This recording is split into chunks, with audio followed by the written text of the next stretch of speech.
Hi, this is Heather Picken, and welcome to the Woman on Fire Entrepreneur Podcast.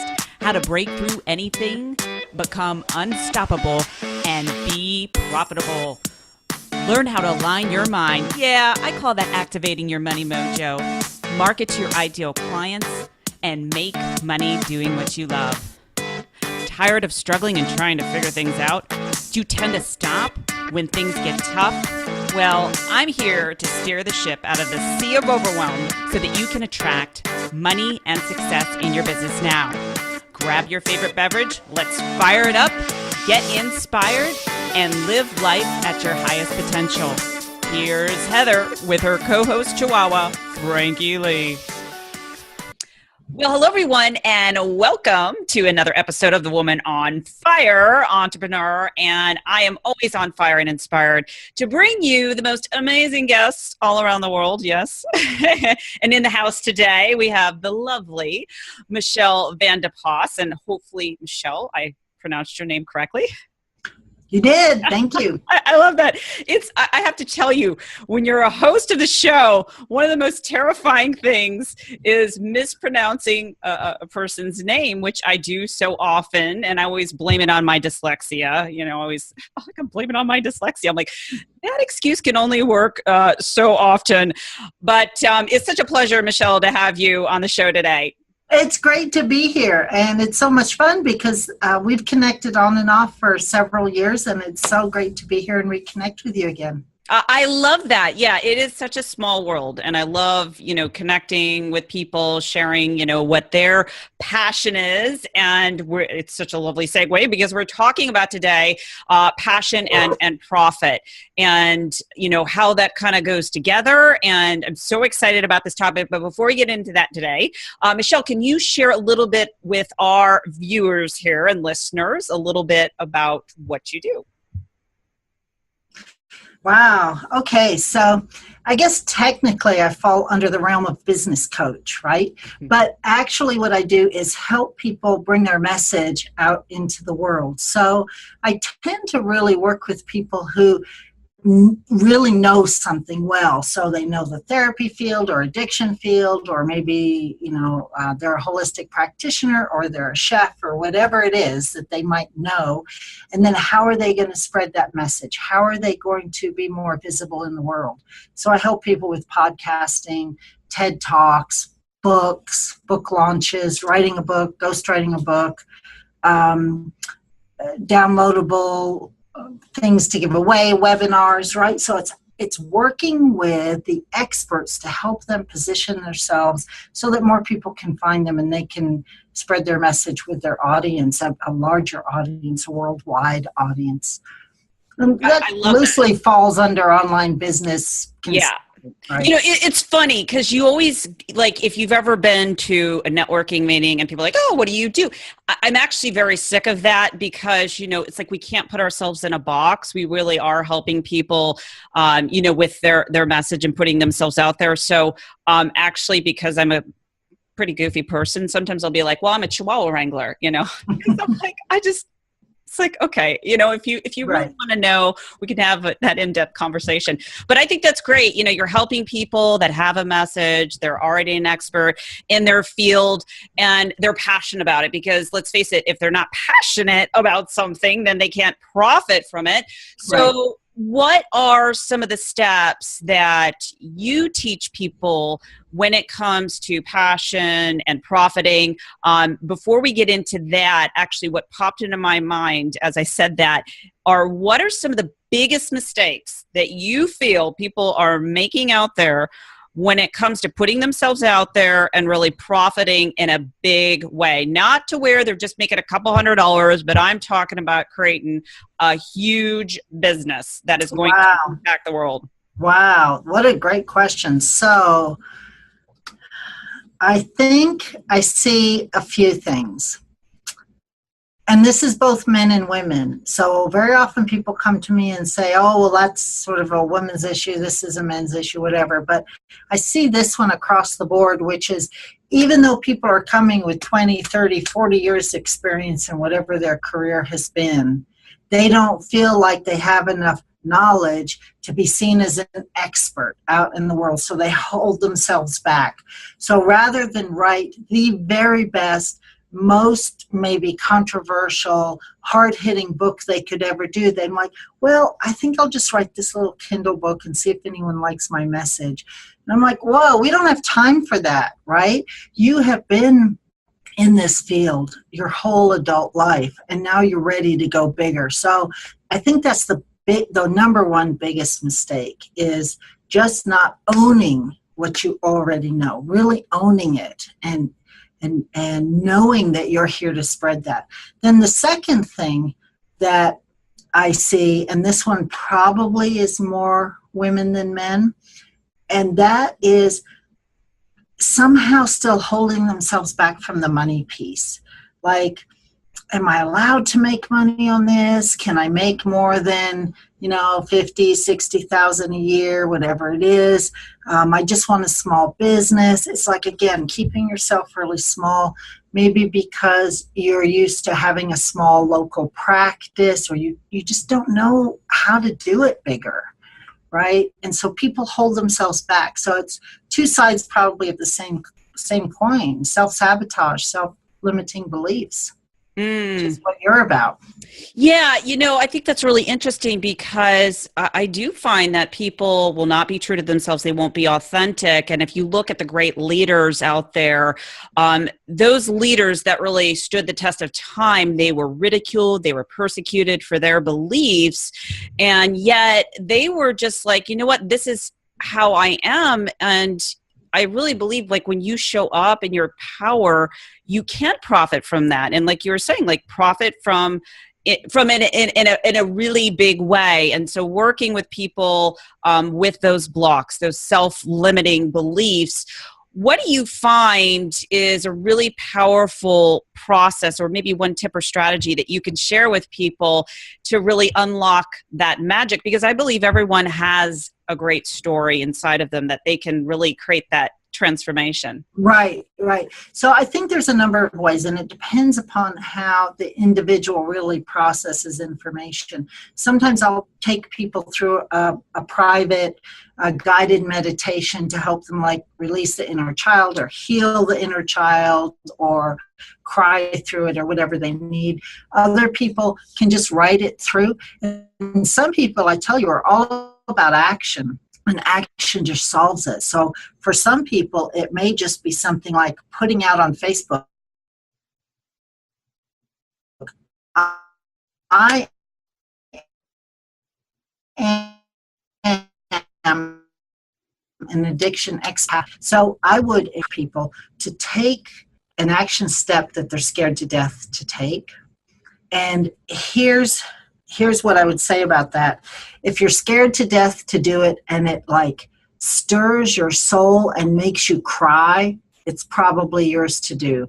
If you're like, I don't care, maybe I'll get around to that someday, it doesn't matter to your soul. We want to get to those really deep, big things that scare you so much that once you break through it, oh my gosh, I'm on my way. Right? And so that's what we're looking for. That's where the gold is. I really love that, because I just had a conversation with a client today, and I said, here's why you're stuck, and here's how you can change this. I said, you need to tell your story. She has a very powerful story.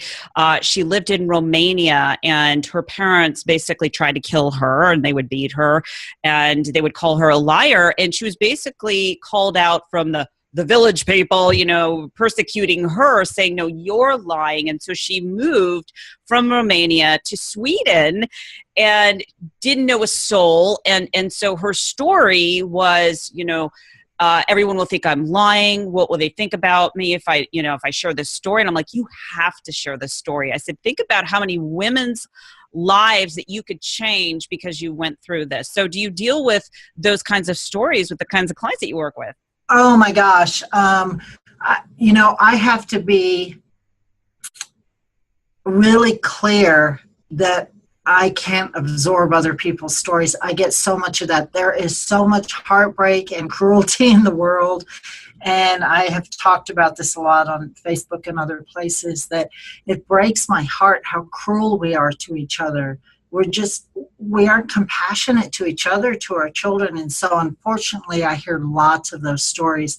And here's one tip I would share for people in that: it's to stop thinking about yourself and how you're going to get hurt if you put your story out, and your mother's going to ridicule you, or your best friend's going to say you're not good enough. Then you're making it all about me, poor me. I'm not good enough. I don't have anything to say. I'm worried that I'm going to get shot or persecuted or burned at the stake, right? Those are all really valid feelings, and I'm not discounting them. However, you got to get outside of your own self and think about the people who really need what you have to say. Your audience really can use your words of wisdom and your experience. And it may only be 5 people, so don't worry about being too visible out in the world. For now, just put it out there and see who resonates with it.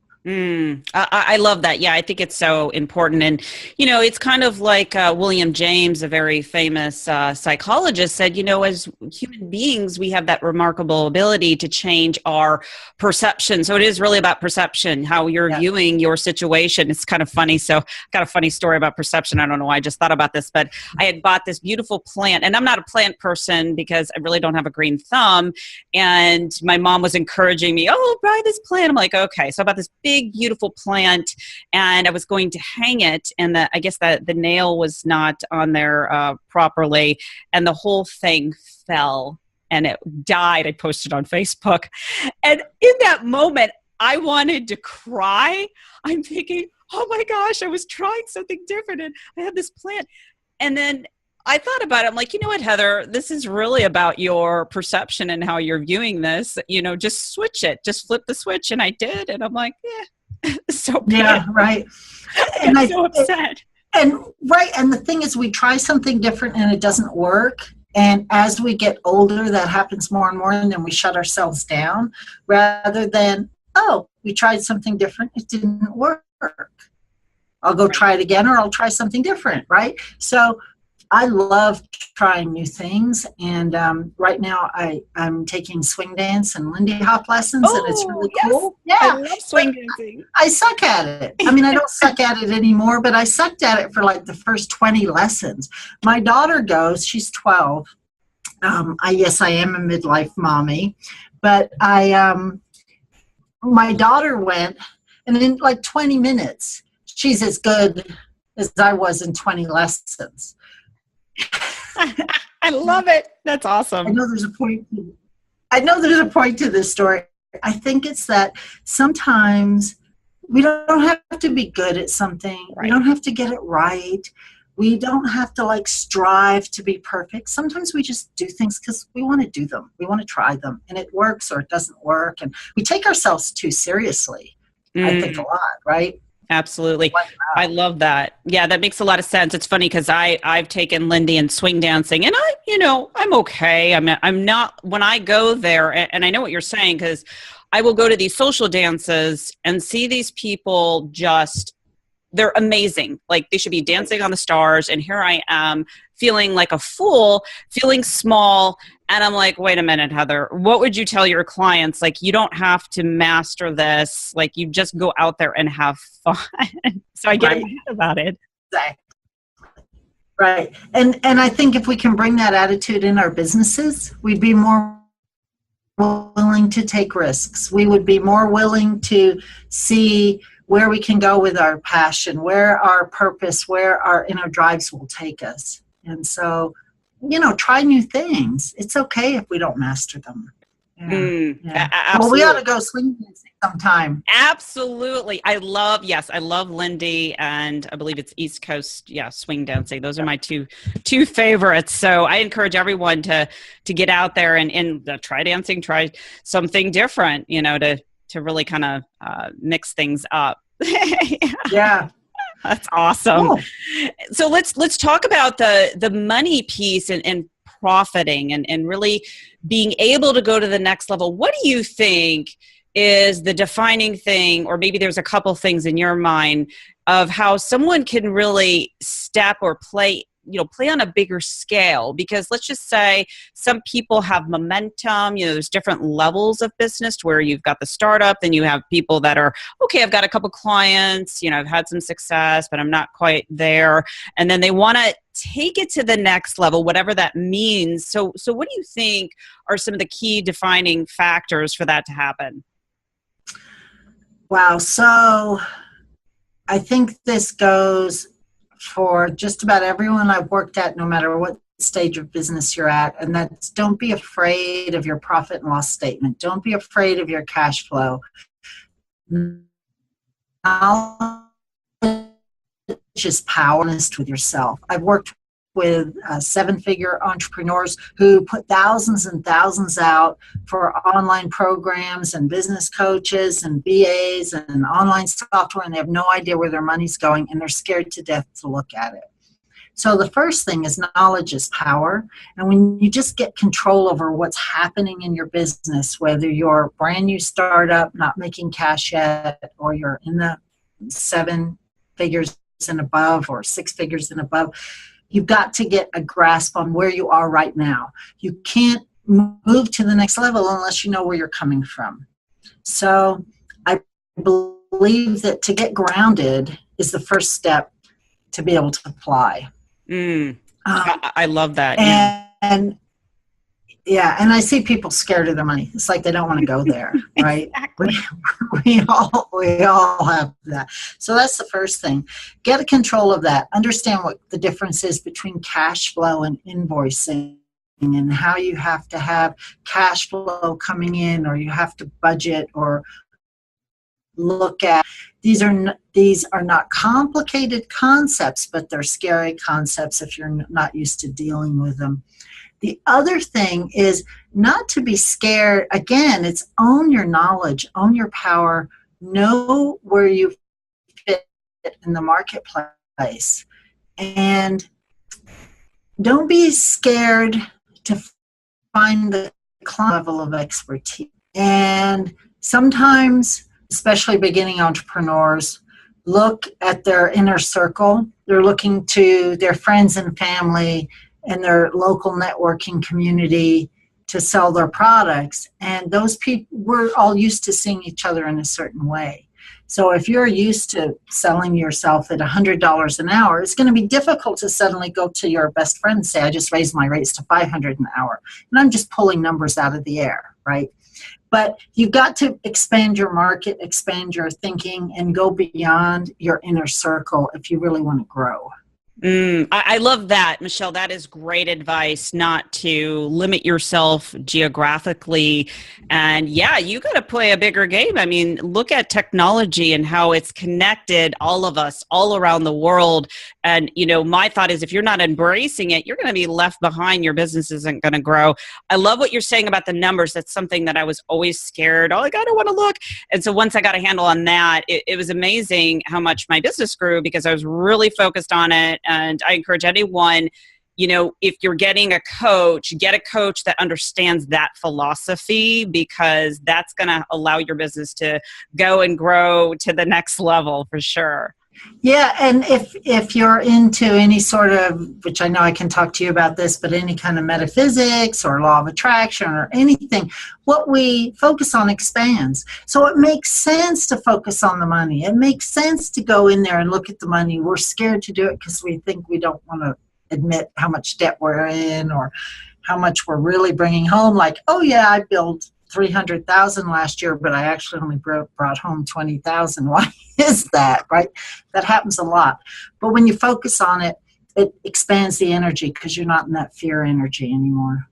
So, yeah. I love that. Yeah. And a lot of times people, they start freaking out because of the money, and they can't shift their perception. And one of the things, I don't know if you have any other mental strategies, but when someone has debt, one of the things I tell them to do is take that debt, let's just say it's $20,000, then ask yourself, how many clients do I need to serve? Maybe it's one client, in order to pay off that debt. Because if you're focused, like you said, if you're focused on something, it's going to grow. So you're like, I gotta pay off that debt. I gotta pay off that debt. And that feels heavy.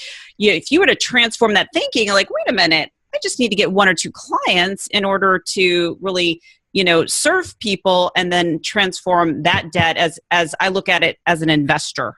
Yeah. And since we're going down this sort of rabbit hole, I'd like to take it a step further, because what I see a lot of entrepreneurs, solopreneurs, small business owners, they're scared of the money. They're also scared of sales. And the two go hand in hand, right? You can't be in business for yourself and be scared of sales. You can't, because that is the backbone of everything in your business. If you think back to our grandparents' time and our great-grandparents' time, and they had a corner store, whoever was behind that cash register got really good at selling a dozen eggs and some coffee and maybe the bottle of whiskey at the same time, whatever it was, right? You're not just giving the dozen eggs. So think about it in terms of connecting with your client and your potential client for what they really need. So they may say, oh, I want 3 coaching sessions, and that's fine. Well, here's a better example, because I work with a lot of holistic practitioners and have for years and years, and they will have a client come to them, and then the client says, now what? And the practitioner will say, well, come back to me, when you want to book again, or, well, we could book again. But there's no clear plan. Yet if I went to a lawyer or a surgeon or somebody that's in a field where there's a clear plan of action, I would be told exactly what's expected of me, the client. I would know I'm going to get my wrist needs surgery perhaps, and here are the 10 steps, and here are the appointments, and this is when you need to come back, and this is how much it's going to cost. If I'm going to an attorney and we need to resolve an issue, they'll say, okay, we're going to go through this step. You're going to work with my paralegal. I'm going to need a check here. Very planned out, clear, concise plan. With practitioners and solopreneurs and some entrepreneurs, they're scared of doing that plan. They're scared of owning what the knowledge that they have and telling the client, this is what I see for you. Sure, we could do 2 or 3 sessions, but I think for you to really benefit with the work, I think a 6-month plan would be better for you, and here's my 2 payment options. Or if you're a practitioner, you're going to get results in 1 session, yet I do know that clients that work with me over 6 sessions get much better results. We can monitor what's going on. We can look at your health. And so I have a package that's 6 months. So you can choose. So I'm not saying take away the client's choice, but you have to own your knowledge and tell your client what your best program is for them, because you're the one that knows what you have to offer and what they need. You're the expert. I love that. Yeah, I think that's so important. The whole sales conversation, I find, particularly with holistic practitioners, they don't understand how to have that money conversation. And it's really all about, it goes back to perception and how you're perceiving it. And really, when I'm looking at it, it's how can I serve and help someone and create transformation that creates a ripple effect in the world. When you start helping those people, it helps that person, then helps that person, their community, the world. And so that's what we're here for. And so right. When you have that thought process, it allows them to shift. And you were saying, it's like owning your power, stepping into, what you're charging. And let's also talk about, since we're on this money conversation, talking about owning, what you should charge and how, or I should say, what are some of the things that you help people in that process to really own that power? Right. So I'm not necessarily of the school of open up shop and charge $1,000 a session right off the bat. I know there are coaches out there that do that. I haven't found from the people that are attracted to me that works for them. They go into panic and they never ever close any deals that big right out of the gate. So we want to find a number that works in the marketplace, that holds your value, and that you're comfortable selling at. And so how we usually start when you come to work in one of my programs is we see what is sort of the average price out there, and then we put together a couple of packages so that if you have been used to selling $200 packages, we put something together that's a $200 package, but looks a little bit differently so that your value is raised. So maybe you used to do 5 sessions for $200. Again, I'm making it up. We do something different, like 3 sessions for $200 plus some worksheets. So you're still giving lots of value, but you're raising your price on the back end. That may be one way to do it. The other thing that I recommend is to write down, if you're new to this, write down your packages and post them next to your phone so that when someone says, okay, I'm ready to get going, how do you charge? You're not stumbling. You don't sound like you don't know what you're doing. You say, just a minute, I have my price sheet right here. That's okay to say that. Nothing wrong with that. Okay, here's my price sheet. For 3 sessions on this. If you go for my 6-month program, and we're going to transform you, and it's this amount, but you have it written out. That way you're not stumbling. That helps a lot of people get started. I love that. I could see where that would be helpful because that's the biggest thing. And if you're hesitating and naming your prices, then people are going to pick up on that energy, whether it be unconscious or conscious. So I think that is really, really important. And so what do you think when we're looking at you're helping people in particular, helping them to get their message out there in a bigger way? Do you find that there is, and this is where people get overwhelmed, that there's one particular platform that you think works the best, or are there multiple strategies that you use for your clients? This is a conversation that is big right now in the marketplace, isn't it? I think just generally with business coaches, and there's different schools of thought. I have not found, I think there are some tools that generally work better than other tools out there, but there's not one blueprint that tends to work for everybody. It really has to be customized a little bit. So if you're going to use, let's say, Facebook for your marketing, Facebook is something we know is working right now. We know that it's working. The question is, are you going to use Facebook ads? Are you going to boost? Are you going to use your personal profile? Are you going to use your business page? What is it that you're going to do with Facebook?